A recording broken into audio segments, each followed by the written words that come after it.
J'ai demandé à ChatGPT si Jésus est un Dieu ou un prophète dans la Bible et sa réponse est Jésus est le Père. Analyse des passages où Jésus parle de sa relation unique avec Dieu le Père, notamment dans les prières et discours. L'introduction d'un sujet aussi central que la question de la divinité de Jésus dans la compréhension des croyances chrétiennes nécessite un traitement approfondi pour en cerner toutes les dimensions. Le rôle de Jésus est au cœur du christianisme, et sa nature, en tant que Dieu ou prophète, a fait l'objet de nombreux débats théologiques au fil des siècles. Cette question est cruciale pour comprendre la structure même de la foi chrétienne, car elle touche à la fois à la nature de Dieu, au salut de l'humanité, et à l'identité spirituelle de millions de croyants à travers le monde. Dès le début, il est important de souligner que le christianisme, dans ses formes traditionnelles, repose sur la croyance que Jésus est Dieu incarné. Cette idée est fondamentale pour les doctrines chrétiennes de la Trinité, de la rédemption, et de la résurrection. La question de savoir si Jésus est un simple prophète ou véritablement Dieu détermine la manière dont les chrétiens perçoivent leur relation avec Dieu et leur espoir en la vie éternelle. L'évangile de Jean est souvent cité comme une preuve de la divinité de Jésus. Dès les premiers versets, il est dit « Au commencement était la parole, et la parole était avec Dieu, et la parole était Dieu. Et la parole s'est faite chair, et elle a habité parmi nous. » Cette affirmation souligne que Jésus est identifié à la parole divine, ce qui le place non seulement comme messager, mais comme Dieu lui-même incarné sur terre. Pourtant, la question n'est pas simplement théologique, elle a aussi des implications pour la vie spirituelle des croyants. Si Jésus est Dieu, alors l'ensemble de sa vie, de ses enseignements, de sa mort et de sa résurrection prend une dimension sacrée et universelle. Cela signifie que suivre Jésus, c'est entrer en relation directe avec Dieu, c'est recevoir son amour, son pardon, et la promesse d'une vie éternelle en sa présence. Par ailleurs, la nature divine de Jésus est ce qui distingue fondamentalement le christianisme des autres religions monothéistes, comme l'islam ou le judaïsme. Dans ces traditions, Dieu est perçu comme totalement transcendant et ne peut pas s'incarner sous forme humaine. En contraste, le christianisme enseigne que Dieu, par amour pour l'humanité, est descendu du ciel pour marcher parmi les hommes, pour souffrir avec eux et pour leur offrir un chemin vers la réconciliation divine. Cette conception de Jésus comme Dieu incarné a aussi une profonde signification éthique. Si Dieu lui-même a choisi de se faire humble et vulnérable, de vivre parmi les pauvres et les opprimés, cela invite les chrétiens à imiter cet exemple de service et d'amour sacrificiel. Cela transforme la vie chrétienne en un appel à la charité, à la compassion, et au don de soi, non seulement en tant qu'obligation morale, mais comme une réponse à l'exemple divin.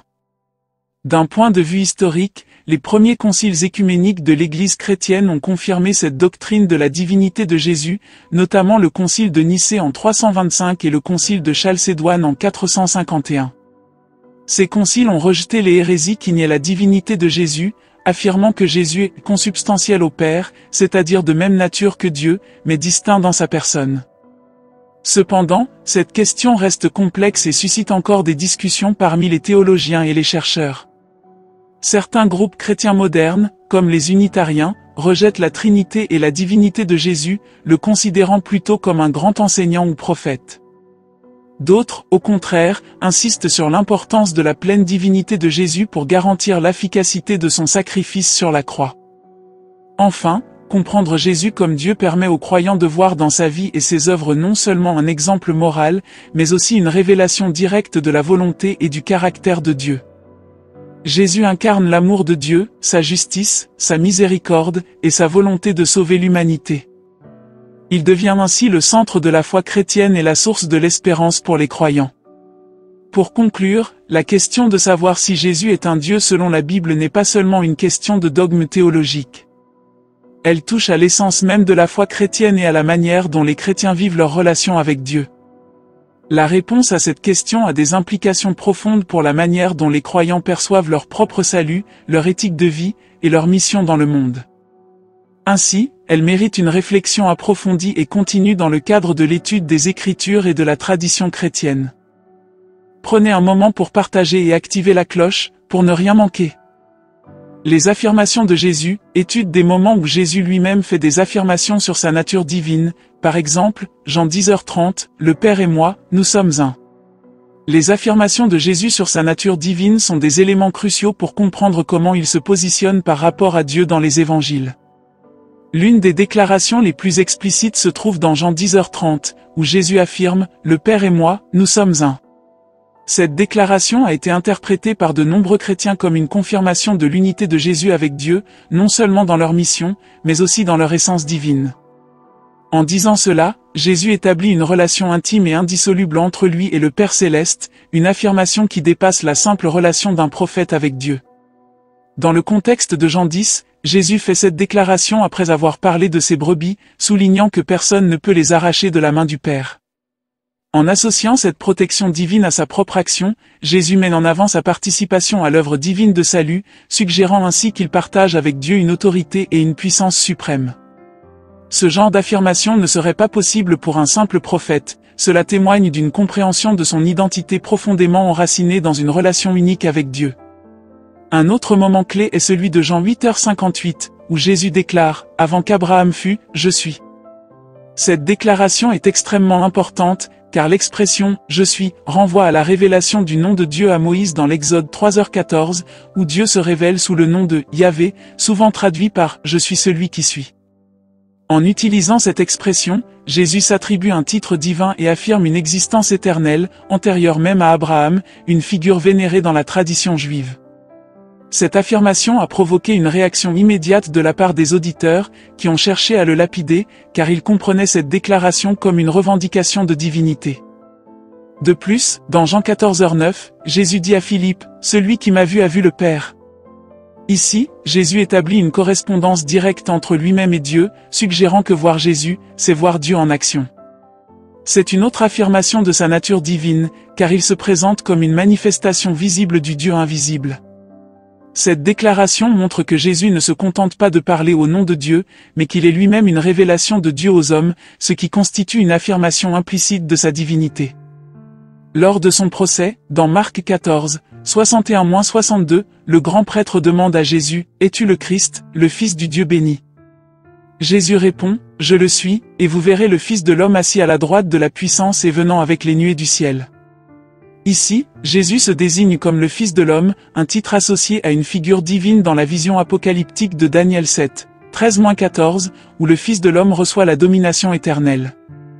En se déclarant Fils de l'homme et en associant cette image à son propre retour, Jésus revendique un rôle eschatologique divin, ce qui mène à sa condamnation pour blasphème. Un autre passage important est celui de Matthieu 28, 18, où Jésus déclare après sa résurrection, « Tout pouvoir m'a été donné dans le ciel et sur la terre ». Cette affirmation fait écho à une autorité universelle que seul Dieu ou ses agents divins pourraient détenir. Jésus ne se présente pas simplement comme un messager ou un prophète, il revendique une autorité sur l'ensemble de la création, ce qui sous-entend une nature divine partagée avec le Père. Dans Jean 17h5, Jésus prie, « Et maintenant, Père, glorifie-moi auprès de toi-même de la gloire que j'avais auprès de toi avant que le monde soit. » Ici, Jésus évoque une gloire qu'il possédait avant la création du monde, affirmant ainsi une préexistence divine. Cette prière montre qu'il partageait une relation intime et éternelle avec le Père avant même la création de l'univers, ce qui renforce l'idée que Jésus revendique une nature divine. Jésus utilise également des métaphores pour exprimer sa divinité. Par exemple, dans Jean 6h35, il déclare « Je suis le pain de vie », soulignant qu'il est la source de vie spirituelle pour l'humanité.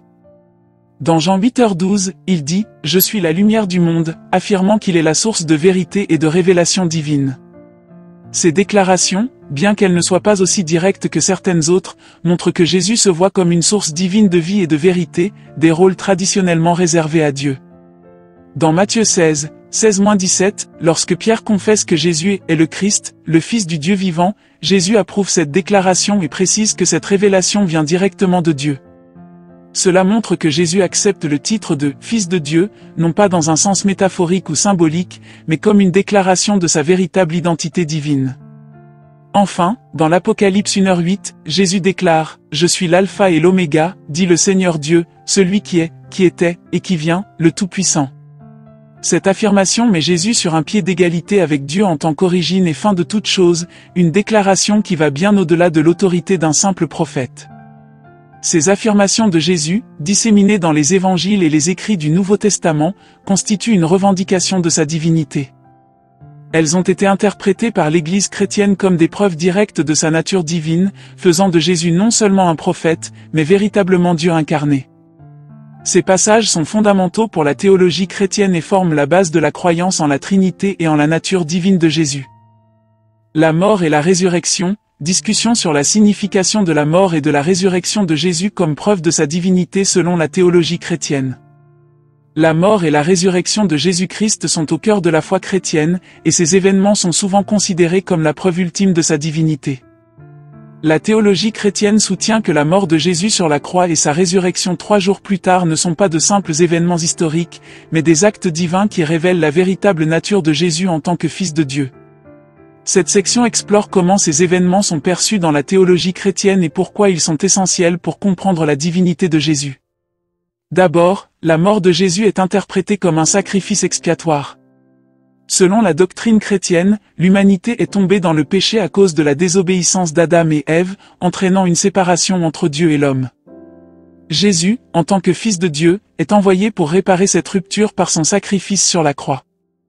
La théologie chrétienne voit dans cette mort un acte d'amour divin, où Jésus, bien qu'étant innocent, porte les péchés du monde entier. Cet acte de sacrifice volontaire est considéré comme une preuve de la nature divine de Jésus, car seul un être divin pourrait accomplir une telle mission salvatrice pour l'humanité. Ensuite, la résurrection de Jésus est interprétée comme la victoire sur la mort et le péché. La théologie chrétienne enseigne que la mort est la conséquence ultime du péché, et en ressuscitant des morts, Jésus prouve sa maîtrise sur la mort elle-même.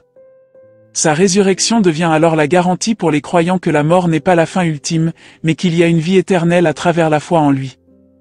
Cette capacité de triompher sur la mort est perçue comme une caractéristique divine, car aucun simple humain ne peut vaincre la mort de cette manière. Cela renforce l'affirmation de Jésus en tant que Fils de Dieu. La résurrection de Jésus est également vue comme la validation divine de tout ce qu'il a enseigné et fait au cours de son ministère. Si Jésus n'était pas ressuscité, ses déclarations sur lui-même et sur le royaume de Dieu auraient pu être mises en doute. Cependant, la résurrection confirme sa divinité et sa mission. Pour les premiers chrétiens, le fait que Jésus soit ressuscité prouve qu'il est réellement celui qu'il prétendait être, à savoir le Fils de Dieu envoyé pour sauver l'humanité. Un autre aspect important est la promesse de la résurrection pour les croyants. Jésus ne se contente pas de ressusciter pour lui-même, il promet à ses disciples et à tous ceux qui croient en lui qu'ils partageront également dans cette résurrection à la fin des temps. Cette promesse de résurrection pour les croyants est fondamentale dans la théologie chrétienne et repose entièrement sur la divinité de Jésus. S'il n'était pas divin, il ne pourrait pas garantir une telle promesse. Cela montre que la résurrection de Jésus est non seulement un événement unique, mais aussi un modèle pour la résurrection future des croyants. La théologie chrétienne souligne également que la mort de Jésus sur la croix a un caractère substitutif. Cela signifie que Jésus a pris sur lui la punition que l'humanité méritait pour ses péchés. Cette idée de substitution est centrale dans la doctrine du salut, car elle montre que Jésus, étant à la fois pleinement humain et pleinement divin, est le seul capable de réconcilier l'humanité avec Dieu. En tant que Dieu incarné, Jésus offre un sacrifice parfait et éternel, une action que seul Dieu pouvait accomplir.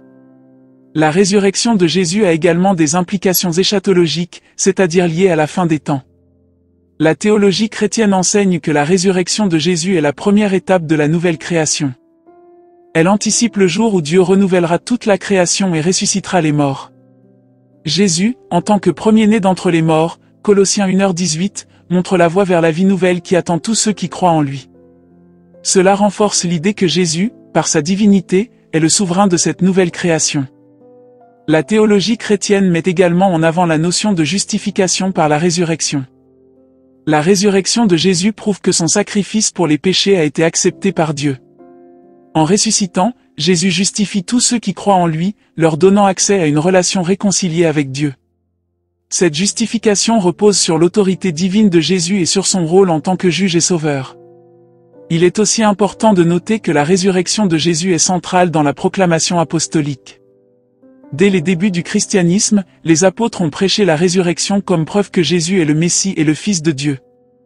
La résurrection est le fondement de la foi chrétienne et l'élément qui distingue Jésus des autres prophètes ou chefs religieux. L'absence de résurrection aurait invalidé les affirmations de Jésus sur sa divinité. Enfin, la mort et la résurrection de Jésus ouvrent la voie à la venue du Saint-Esprit.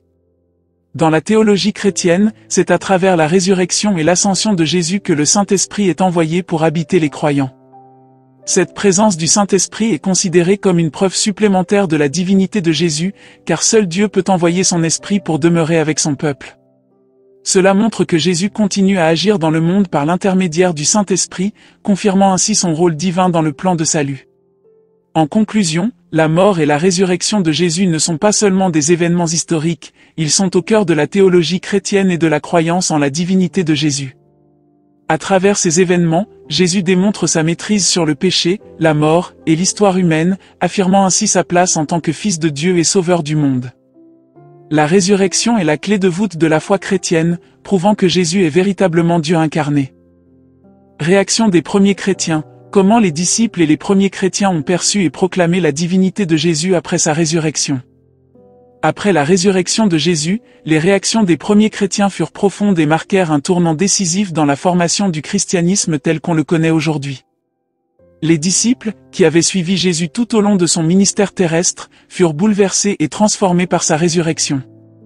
Leur perception de Jésus changea radicalement, ils ne le virent plus seulement comme un maître ou un prophète, mais comme le Fils de Dieu ressuscité, confirmant ainsi sa divinité. Les évangiles et le livre des Actes des Apôtres rapportent que les disciples furent initialement remplis de peur et d'incrédulité face à la résurrection. Certains, comme Thomas, doutaient de sa résurrection jusqu'à ce qu'ils le voient et le touchent de leurs propres yeux, Jean 20, 24-29. Cependant, une fois qu'ils furent témoins de la résurrection, leur foi en la divinité de Jésus devint inébranlable. Ils commencèrent à proclamer avec audace que Jésus était vraiment ressuscité et qu'il était le Seigneur. L'une des premières proclamations de la divinité de Jésus se trouve dans l'enseignement de Pierre. Dans le discours qu'il prononça lors de la Pentecôte, rapporté dans Actes 2, 22-36, Pierre annonce que Dieu a ressuscité Jésus d'entre les morts et l'a fait Seigneur et Christ.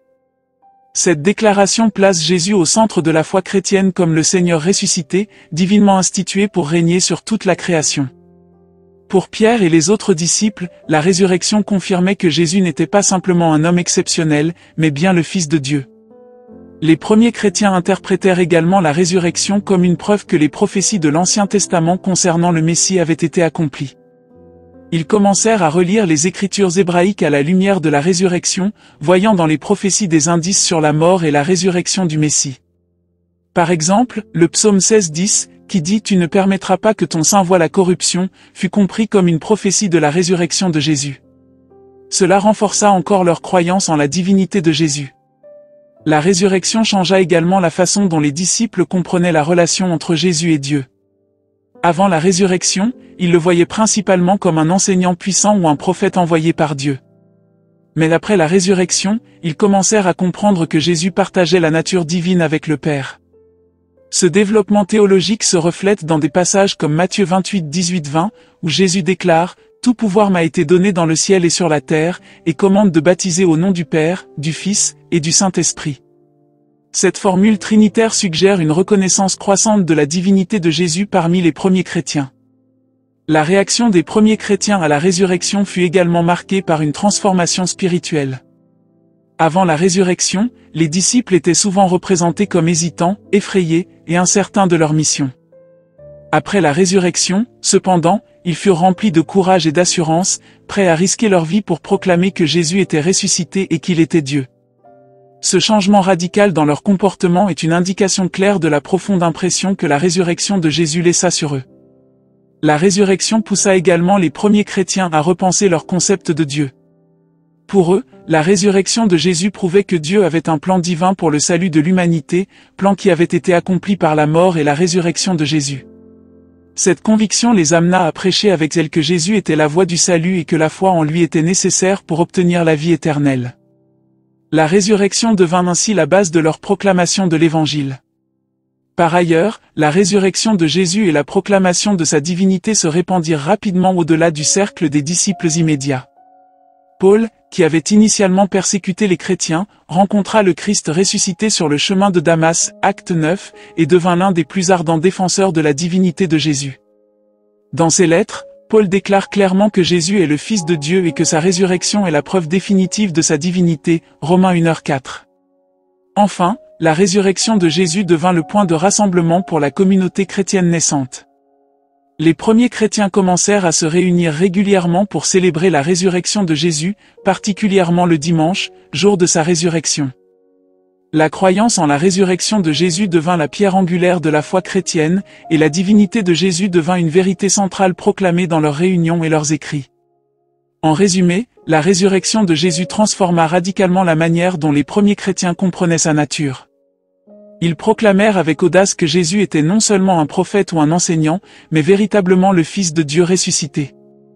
Cette conviction devint le fondement de la foi chrétienne, marquant le début de la proclamation de Jésus comme Seigneur et Sauveur dans le monde entier.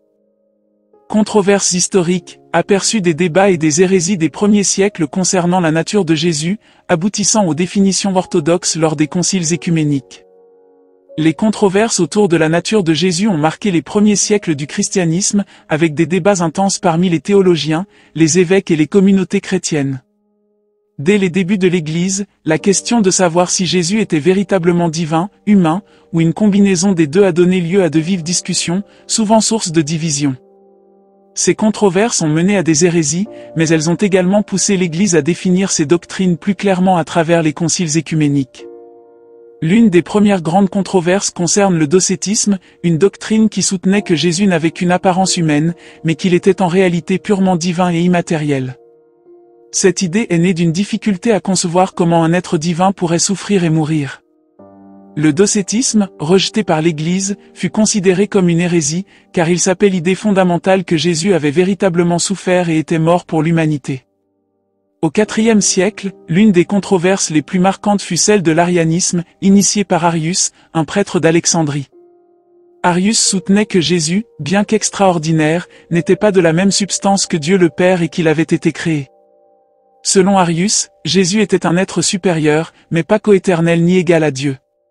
Cette position mena à une grande division dans l'Église, et ce n'est qu'au concile de Nicée en 325 que l'arianisme fut formellement condamné. Ce concile établit que Jésus était de la même substance que le Père, affirmant ainsi son égalité divine dans ce qui allait devenir le credo de Nicée. Parallèlement, le nestorianisme, un autre courant qui a émergé au Ve siècle, remettait en question l'unité de la nature divine et humaine de Jésus. Nestorius, patriarche de Constantinople, soutenait que Jésus avait deux natures distinctes et que Marie ne pouvait pas être appelée mère de Dieu, Théotoko, mais seulement mère du Christ, car selon lui, Jésus humain et Jésus divin étaient séparés. Ce point de vue fut également condamné lors du concile d'Éphèse en 431, où l'Église affirma que les deux natures de Jésus, divine et humaine, étaient inséparablement unies dans une seule personne. Une autre controverse majeure concernait le monophysisme, qui affirmait que Jésus n'avait qu'une seule nature divine après l'incarnation, sa nature humaine étant absorbée ou fusionnée dans sa divinité. Cette idée fut défendue par des théologiens tels que Tichet, mais elle fut rejetée lors du concile de Chalcédoine en 451. Le concile clarifia que Jésus avait deux natures, l'une divine et l'autre humaine, qui coexistaient sans confusion ni division dans une seule personne. Le concile de Chalcédoine eut un impact majeur sur l'Église en posant les bases de la christologie orthodoxe. Cependant, les débats ne s'arrêtèrent pas là. Des communautés chrétiennes, notamment en Égypte et en Syrie, refusèrent d'accepter les conclusions du concile et continuèrent de soutenir le monophysisme, entraînant la division de l'Église en plusieurs courants distincts. Cela montre à quel point les discussions sur la nature de Jésus avaient des répercussions politiques et culturelles, en plus des dimensions théologiques. Au-delà des débats théologiques, ces controverses étaient aussi liées à la manière dont les communautés chrétiennes comprenaient la relation entre l'humanité et le divin. Pour certains, la divinité de Jésus devait l'emporter sur son humanité pour que son rôle salvateur soit pleinement accompli. Pour d'autres, il était essentiel que Jésus soit pleinement humain pour qu'il puisse véritablement s'identifier à l'expérience humaine, souffrir et mourir pour l'humanité. Ces différences de perspective ont alimenté les débats pendant des siècles. Les controverses autour de la nature de Jésus ne se limitaient pas uniquement aux questions théologiques abstraites. Elles influencèrent également la manière dont les fidèles vivaient leur foi au quotidien. Par exemple, les liturgies, les prières et les icônes reflétaient différentes compréhensions de la nature de Jésus, et les décisions des conciles œcuméniques modifièrent les pratiques religieuses de nombreuses communautés chrétiennes. Les hérésies et les débats sur la divinité de Jésus ont également joué un rôle dans la formation de la hiérarchie ecclésiastique et des structures de pouvoir dans l'Église. Les évêques et les théologiens qui soutenaient les positions orthodoxes furent souvent promus, tandis que ceux qui soutenaient les hérésies furent marginalisés ou excommuniés. Les conciles écuméniques devinrent des forums où les chefs religieux discutaient et déterminaient non seulement des questions théologiques, mais aussi des stratégies politiques pour maintenir l'unité de l'Église. Ces controverses laissèrent également un héritage durable dans la théologie chrétienne. Les définitions élaborées lors des conciles écuméniques continuent de guider les doctrines chrétiennes jusqu'à aujourd'hui. Le credo de Nicée, formulé en réponse à l'arianisme, reste une confession de foi essentielle pour de nombreuses dénominations chrétiennes. De même, les clarifications sur la nature de Jésus fournies par le concile de Chalcédoine constituent encore aujourd'hui le fondement de la compréhension orthodoxe de la Christologie. En conclusion, les controverses sur la nature de Jésus ont été essentielles dans la formation de la doctrine chrétienne. Ces débats n'étaient pas de simples disputes théologiques, mais des discussions profondes sur la manière de comprendre l'essence de Jésus, son rôle dans le salut, et la relation entre l'humanité et le divin. Les conciles écuméniques ont joué un rôle crucial pour résoudre ces débats, en établissant des doctrines qui ont modelé la foi chrétienne pendant des siècles. Ces discussions continuent d'avoir un impact, non seulement sur la théologie, mais aussi sur la manière dont les chrétiens vivent et expriment leur foi aujourd'hui. Implications théologiques, exploration de ce que la divinité de Jésus signifie pour les concepts de salut, de rédemption, et de la relation entre Dieu et l'humanité. Les implications théologiques de la divinité de Jésus sont vastes et touchent au cœur de la foi chrétienne. La reconnaissance de Jésus en tant que Dieu n'est pas simplement une affirmation dogmatique, elle influence profondément la manière dont les chrétiens comprennent le salut, la rédemption, et leur relation avec Dieu. Le concept de la divinité de Jésus se trouve au centre de la théologie chrétienne, marquant la manière dont les croyants voient l'œuvre salvatrice accomplie par lui. Tout d'abord, la divinité de Jésus est essentielle à la compréhension chrétienne du salut. Si Jésus est Dieu, son sacrifice à la croix n'est pas simplement celui d'un homme bon ou d'un prophète, mais celui de Dieu lui-même se donnant pour l'humanité. Cette idée renforce la notion que le salut offert par Jésus est parfait et complet, car seul Dieu pouvait accomplir une rédemption totale. Cela donne au sacrifice de Jésus une dimension infinie, surmontant la distance entre Dieu et l'humanité créée par le péché. La divinité de Jésus est également cruciale pour comprendre la notion de rédemption dans le christianisme. La théologie chrétienne enseigne que par son incarnation, sa mort et sa résurrection, Jésus rachète l'humanité du péché et de la mort. En tant que Dieu fait homme, Jésus est capable de prendre sur lui les péchés du monde entier, quelque chose qu'aucun être humain ordinaire n'aurait pu accomplir. Cette identification divine avec l'humanité permet une restauration complète de la relation entre Dieu et l'humanité. De plus, la divinité de Jésus implique une compréhension unique de la grâce. En devenant humain, Dieu ne s'est pas simplement révélé aux hommes, il leur a aussi offert, par Jésus, une grâce inconditionnelle. Le fait que Jésus soit Dieu signifie que la grâce offerte est non seulement gratuite, mais aussi pleinement efficace. Elle n'est pas basée sur les mérites humains, mais sur l'amour inconditionnel de Dieu pour l'humanité.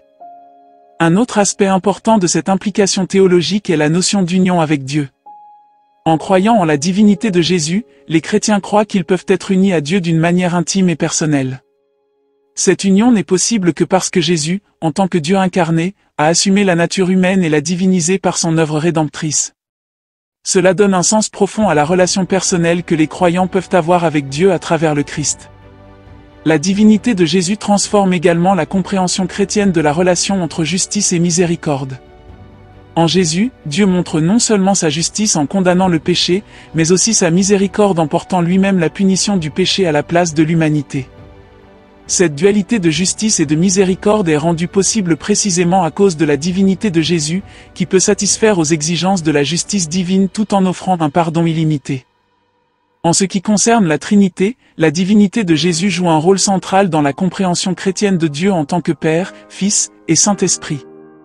Le fait que Jésus soit Dieu implique que la relation entre les trois personnes de la Trinité est éternelle et égale, avec Jésus partageant pleinement la divinité avec le Père et l'Esprit. Cela a des implications pour la manière dont les chrétiens comprennent la nature de Dieu comme étant une communion d'amour, de relation et de don de soi. L'adoration chrétienne est également influencée par la divinité de Jésus. Parce que Jésus est Dieu, il est digne d'adoration et de prière. Les premiers chrétiens ont reconnu cette réalité en proclamant Jésus comme Seigneur et en lui offrant une adoration qui n'aurait été donnée qu'à Dieu seul. Cela marque une rupture avec les autres traditions monothéistes qui voient Jésus comme un simple prophète ou enseignant, renforçant ainsi l'unicité de la foi chrétienne. La divinité de Jésus éclaire aussi la manière dont les chrétiens comprennent l'incarnation. En s'incarnant, Dieu ne s'est pas éloigné de sa divinité, mais a montré que la création elle-même pouvait être sanctifiée et rachetée. Cela confère une grande dignité à la création et à la condition humaine, indiquant que la matière, loin d'être mauvaise, est capable de devenir le lieu de la présence divine. Enfin, la divinité de Jésus ouvre une perspective eschatologique unique.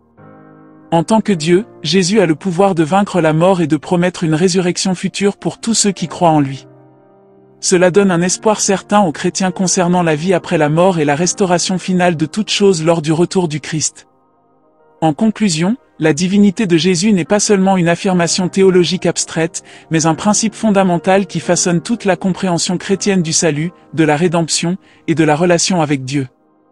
Elle permet de comprendre comment Dieu s'est approché de l'humanité d'une manière inédite et définit la nature même de l'espérance chrétienne. Comparaison interreligieuse, bref comparaison sur la vision de Jésus dans d'autres grandes religions, notamment l'islam et le judaïsme. Introduction à la comparaison interreligieuse. Dans le christianisme, Jésus est perçu comme le Fils de Dieu et le Sauveur, une croyance centrale à cette religion. Cependant, d'autres grandes religions monothéistes, telles que l'islam et le judaïsme, voient Jésus sous une lumière différente. Comparer ces visions permet d'explorer les similitudes et les divergences dans la perception de cette figure essentielle. La vision de Jésus dans l'islam. Dans l'islam, Jésus, Issa en arabe, est considéré comme l'un des plus grands prophètes envoyés par Allah, mais il n'est pas vu comme le Fils de Dieu. Les musulmans respectent profondément Jésus et croient qu'il a accompli des miracles par la permission d'Allah. Il est mentionné plusieurs fois dans le Coran, et sa naissance virginale est également reconnue, mais il n'a aucune nature divine dans cette tradition. Jésus dans le judaïsme. Le judaïsme ne considère pas Jésus comme un prophète ni comme le Messie attendu. Pour la tradition juive, Jésus était un enseignant ou un rabbin de l'époque du Second Temple, mais ses prétentions messianiques ne sont pas acceptées. Contrairement au christianisme et à l'islam, le judaïsme ne lui attribue pas un rôle religieux ou divin spécifique dans son système de croyance. La naissance miraculeuse de Jésus. L'islam et le christianisme s'accordent sur la naissance miraculeuse de Jésus de la Vierge Marie. Cependant, les significations théologiques diffèrent. Dans le christianisme, la naissance virginale de Jésus est un signe de sa divinité, tandis que dans l'islam, elle est un miracle parmi d'autres qui montre la puissance d'Allah, sans impliquer une divinité propre à Jésus. Le rôle prophétique de Jésus dans l'islam. Dans l'islam, Jésus est vu comme un messager envoyé pour rétablir la vérité et guider les enfants d'Israël. Les musulmans croient que sa mission était de prêcher l'unicité de Dieu et de rappeler aux gens les enseignements des prophètes précédents. Toutefois, cette mission n'est pas considérée comme étant supérieure à celle des autres prophètes, et elle est distincte de celle de Mohammed, le dernier prophète de l'islam. Jésus et la crucifixion selon l'islam. Une des différences les plus notables entre l'islam et le christianisme concerne la crucifixion de Jésus. Alors que les chrétiens croient que Jésus est mort sur la croix pour racheter les péchés de l'humanité, l'islam rejette cette idée. Selon le Coran, Jésus n'a pas été crucifié mais a été élevé au ciel par Allah. Un autre individu aurait été crucifié à sa place, un événement qui reste mystérieux dans la tradition musulmane. La perception de la résurrection dans l'islam. Contrairement au christianisme, qui considère la résurrection de Jésus comme l'événement central de la foi, l'islam ne reconnaît pas la résurrection de Jésus après la crucifixion puisqu'il n'aurait pas été crucifié. Jésus est supposé revenir à la fin des temps dans la tradition islamique pour restaurer la justice, mais cela ne correspond pas à la résurrection comme définie dans le christianisme. Le retour de Jésus dans l'islam. Un autre point commun entre l'islam et le christianisme est la croyance dans le retour de Jésus. Dans l'islam, on croit que Jésus reviendra lors de la fin des temps pour juger l'humanité et rétablir la justice sur terre, mais il ne reviendra pas en tant que divinité. Ce rôle eschatologique montre que Jésus reste une figure importante dans l'islam, bien que sa nature divine soit niée. Le rôle de Jésus dans l'histoire juive. Dans le judaïsme, Jésus est vu principalement comme une figure historique. Les Juifs ne le considèrent pas comme un prophète ou le Messie, car le Messie n'est pas encore venu selon leur théologie. Le fait que Jésus ait été crucifié pour des motifs politiques ou religieux par les autorités romaines est perçu comme un échec de ses prétentions messianiques dans la perspective juive. Les miracles de Jésus. Les trois religions reconnaissent que Jésus a accompli des miracles, bien que les interprétations varient. Dans le christianisme, les miracles de Jésus sont des signes de sa divinité, tandis que dans l'islam, ils sont des preuves de son statut prophétique, rendu possible uniquement par la volonté d'Allah. Le judaïsme, en revanche, ne lui attribue aucun rôle surnaturel ou divin dans l'accomplissement de miracles. La question de la divinité dans le christianisme. La croyance en la divinité de Jésus est au cœur du christianisme, et elle distingue cette religion des autres. Alors que le judaïsme et l'islam affirment un strict monothéisme sans divinité attribuée à Jésus, le christianisme enseigne que Jésus est pleinement Dieu et pleinement homme, formant une partie essentielle de la Trinité. Cette croyance a été source de conflits théologiques avec les autres religions monothéistes. Le rôle de Jésus dans l'eschatologie chrétienne. Dans le christianisme, Jésus n'est pas seulement un sauveur du passé, mais il est aussi central dans la vision eschatologique. Les chrétiens croient que Jésus reviendra à la fin des temps pour juger les vivants et les morts. Cette croyance renforce l'idée de sa divinité et de son autorité divine, un concept absent des visions islamiques et juives. Les écritures sur Jésus dans le Coran et la Bible.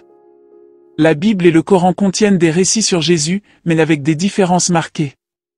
Dans la Bible, Jésus est présenté comme le Messie, le Fils de Dieu, et le Rédempteur. Le Coran, en revanche, décrit Jésus comme un prophète honorable, un serviteur d'Allah, mais dénie toute affiliation divine ou messianique liée à la rédemption. Ces différences scripturaires illustrent les contrastes théologiques fondamentaux entre les religions. Jésus et le monothéisme. Une des principales objections à la divinité de Jésus dans l'islam et le judaïsme est la préservation du monothéisme pur. L'idée que Jésus puisse être Dieu est perçue comme une atteinte au monothéisme strict. Dans le christianisme, cependant, la doctrine de la Trinité est conçue comme compatible avec le monothéisme, même si cette idée reste un point de divergence avec les autres religions monothéistes. Conclusion, une figure de convergence et de divergence. Jésus est une figure unique qui unit et divise en même temps. Dans l'islam, il est honoré comme un prophète, dans le judaïsme, il est rejeté en tant que Messie, et dans le christianisme, il est vénéré comme Dieu. Ces différences montrent que bien que Jésus occupe une place importante dans plusieurs traditions religieuses, la compréhension de sa nature varie considérablement, reflétant les diverses croyances théologiques et historiques de ces grandes religions. Réflexion moderne, discussion sur l'interprétation moderne de la divinité de Jésus et ses implications pour la foi chrétienne aujourd'hui. Introduction à la réflexion moderne. L'interprétation moderne de la divinité de Jésus soulève des questions profondes sur la manière dont la foi chrétienne s'adapte aux enjeux contemporains. En tant que figure centrale du christianisme, la compréhension de Jésus en tant que Dieu incarné continue d'influencer la théologie, la pratique religieuse et l'identité des chrétiens dans un monde en constante évolution. Réexamen de la divinité de Jésus à la lumière de la culture actuelle. À une époque où les philosophies séculaires et pluralistes deviennent de plus en plus dominantes, la divinité de Jésus est parfois remise en question ou réexaminée. Pour certains chrétiens modernes, cette doctrine peut sembler difficile à concilier avec une vision plus humaniste de la foi, où l'accent est mis sur l'éthique et la morale, plutôt que sur les dogmes théologiques. L'influence des sciences humaines et sociales sur la théologie. Les progrès dans les sciences humaines, en particulier dans les études historiques et critiques des Écritures, ont conduit certains théologiens à revoir la manière dont ils comprennent la divinité de Jésus. L'analyse historique du contexte des évangiles, les découvertes archéologiques et les interprétations textuelles ont parfois mené à des visions plus nuancées de Jésus en tant qu'homme historique plutôt que purement divin. L'impact de la pensée libérale chrétienne. Le christianisme libéral, qui met l'accent sur une approche symbolique des doctrines, tend à réinterpréter la divinité de Jésus de manière moins littérale. Certains théologiens modernes considèrent Jésus comme un exemple de la relation intime de l'homme avec Dieu, plutôt que comme une figure littéralement divine. Cette approche invite à voir la divinité de Jésus sous l'angle de son rôle exemplaire dans la réconciliation entre Dieu et l'humanité. La persistance de la théologie traditionnelle. Malgré ces nouvelles approches, de nombreuses dénominations chrétiennes restent fermement attachées à la doctrine traditionnelle de la divinité de Jésus. Pour ces croyants, la nature divine de Jésus est essentielle à la compréhension de la Trinité et au plan de salut. Le maintien de cette croyance est vu comme un pilier inaltérable de la foi chrétienne, malgré les changements culturels et sociaux. La divinité de Jésus dans un monde pluraliste. Dans un monde où les religions interagissent plus que jamais, la manière dont la divinité de Jésus est perçue joue un rôle crucial dans les dialogues interreligieux. Certains chrétiens, confrontés à des croyants d'autres traditions, cherchent à approfondir leur compréhension de la divinité de Jésus tout en respectant les convictions d'autrui. Cette réflexion encourage un dialogue respectueux tout en maintenant l'identité chrétienne. L'impact des mouvements écuméniques. Les efforts écuméniques entre les diverses branches du christianisme ont également influencé la manière dont la divinité de Jésus est abordée. Les discussions entre catholiques, protestants et orthodoxes sur les aspects de la Trinité et de l'Incarnation visent à approfondir une compréhension commune de la divinité de Jésus, en conciliant des perspectives historiques parfois divergentes. La divinité de Jésus est le renouveau spirituel. Pour de nombreux chrétiens, la divinité de Jésus reste une source de renouveau spirituel. Les mouvements charismatiques et évangéliques insistent sur une relation personnelle avec Jésus comme Dieu vivant et présent dans la vie quotidienne. Pour ces croyants, la divinité de Jésus n'est pas seulement un concept théologique, mais une réalité vécue qui transforme la manière dont ils abordent la foi, la prière et la mission. Les défis de l'athéisme et de l'agnosticisme. Face à la montée de l'athéisme et de l'agnosticisme, la divinité de Jésus est souvent critiquée ou mise en doute. Les débats entre croyants et sceptiques soulèvent des questions sur la rationalité de la foi en la divinité de Jésus dans une ère scientifique. Certains théologiens modernes tentent de reformuler la doctrine de la divinité de Jésus pour la rendre plus compatible avec une vision rationnelle et moderne du monde. La divinité de Jésus et la théologie féministe. La théologie féministe a également influencé la manière dont la divinité de Jésus est perçue. Certaines théologiennes remettent en question l'accent mis sur la figure masculine de Jésus et explorent comment la divinité pourrait être comprise de manière plus inclusive. Cette réflexion cherche à équilibrer les représentations masculines et féminines du divin dans le christianisme. Jésus comme modèle éthique dans la société moderne. Pour certains chrétiens modernes, Jésus est avant tout un modèle éthique, et sa divinité est perçue dans sa capacité à incarner l'amour, la compassion et la justice. Sa divinité devient alors un symbole de la perfection morale à laquelle chaque chrétien est appelé à aspirer, plutôt qu'une affirmation doctrinale rigide. L'impact des nouvelles technologies sur la réflexion théologique. Les nouvelles technologies de communication et les réseaux sociaux ont transformé la manière dont les croyants discutent et débattent de la divinité de Jésus. Les plateformes en ligne permettent aux chrétiens du monde entier d'échanger des idées et de découvrir des perspectives théologiques variées, influençant ainsi la réflexion moderne sur cette question. Le rôle de Jésus dans les mouvements pour la justice sociale. La divinité de Jésus est également interprétée à travers le prisme de la justice sociale dans les mouvements chrétiens modernes. Jésus est souvent vu comme un défenseur des opprimés et des marginalisés, et sa divinité est liée à son engagement pour la justice et la libération.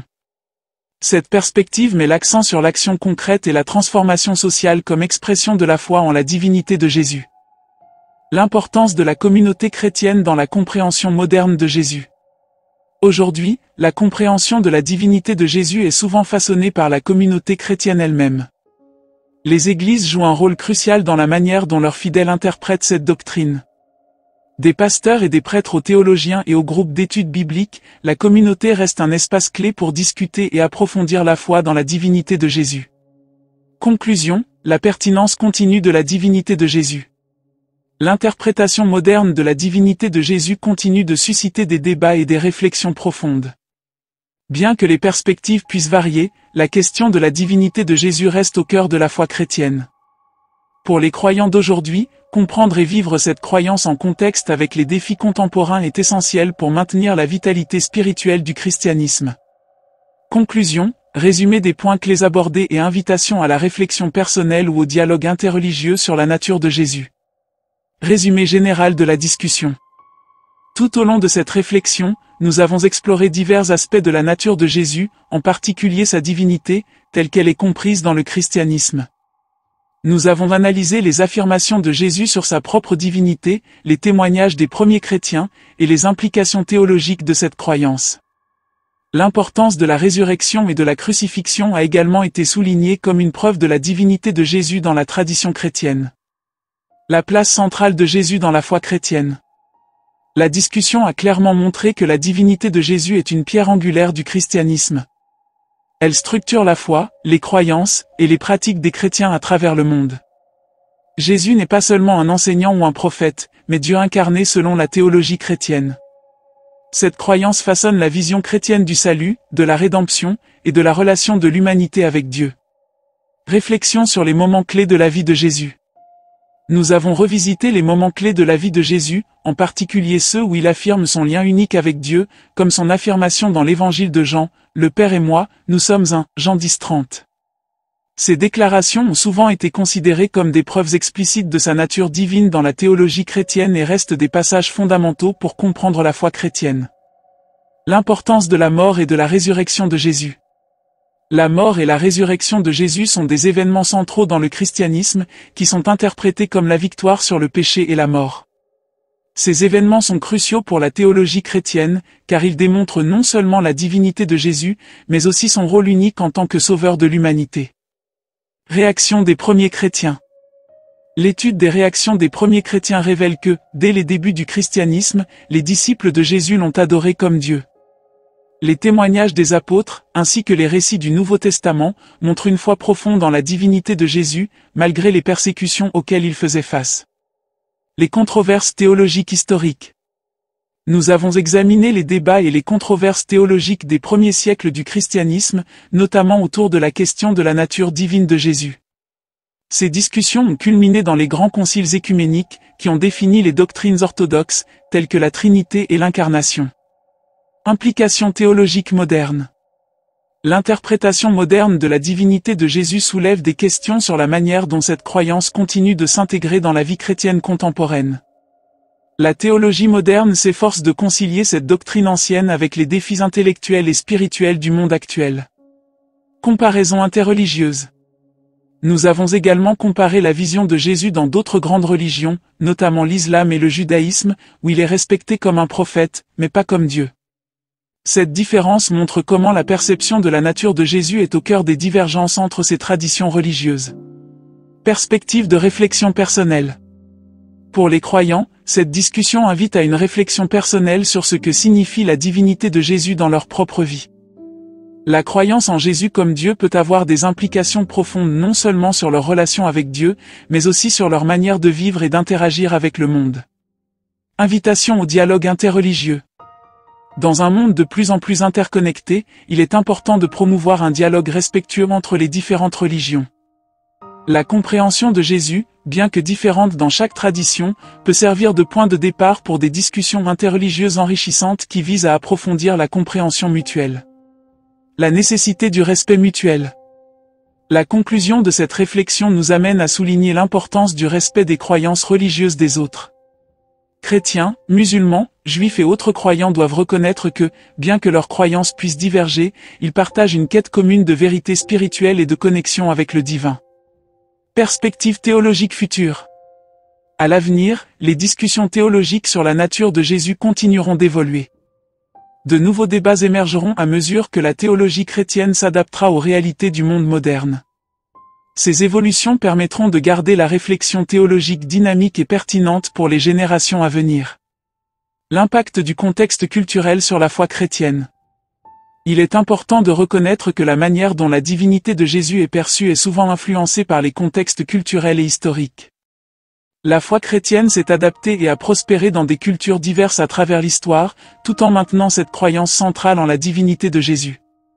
Conclusion sur la signification spirituelle de la divinité de Jésus. La croyance en la divinité de Jésus va au-delà d'un simple dogme théologique. Elle représente une relation profonde entre Dieu et l'humanité, et elle est au cœur de la foi chrétienne. Pour les chrétiens, elle signifie que Dieu s'est fait homme pour sauver l'humanité, ce qui donne un sens profond à leur foi et à leur existence. Appel à la réflexion continue. Enfin, nous encourageons chacun à poursuivre sa propre réflexion sur la nature de Jésus et à continuer de chercher des réponses spirituelles, que ce soit à travers l'étude des Écritures, la prière ou le dialogue interreligieux. Cette quête personnelle peut enrichir la foi et ouvrir de nouvelles perspectives sur ce que signifie croire en Jésus comme Dieu dans le monde d'aujourd'hui.